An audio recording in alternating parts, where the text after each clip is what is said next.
মজার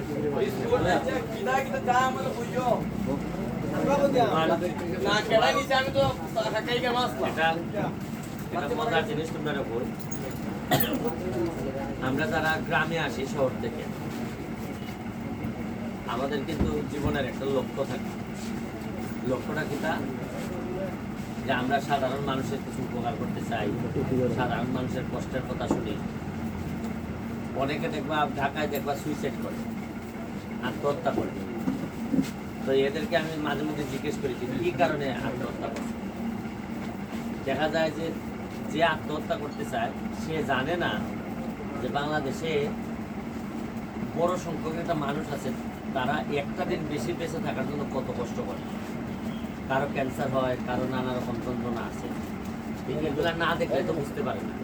তো ঢাকার একটা কিছু মানুষজন আছে, এরা দেখবা রাতে এদের ঘুম আসে না, এরা একটা 4টা পর্যন্ত দেখা যায় জেগে থাকে, আবার ঘুম থেকে উঠে সকাল 12টা 1টায়। এরা কাজের সময়টাই কিন্তু লিমিটেড। এরা ওই যারা এরকম ঘুম হয় না, ঘুম থেকে উঠে দেরিতে, বেশিরভাগই আবার দেখা যায় যে বড় বড় ধনী লোকের সন্তান। পরে দেখা যায় যে এরা আসলে খুব বেশি সমাজে দিতে পারে না।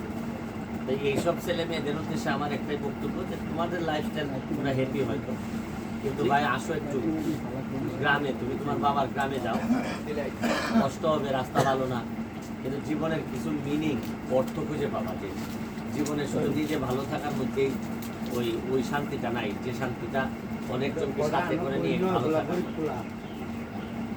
তো আমি যারা আসলে সেদিনও দেখলাম একটা মেয়ে সুইসাইড করছে, ফেসবুকে লাইভে এসে কথা বলে সুইসাইড করছে। আমার কাছে মনে হয় এত পড়াশোনা কইরা মানুষ যখন সুইসাইড করে তখন আসলে আমি খুব হতাশ হই। যে আমি তো মনে করি যে জীবনের শেষ দিন আমার হবে, এই দিনও সকালবেলা আমি কিছু না কিছু দিয়ে যেতে চাই পৃথিবীর যেন কাজে লাগে।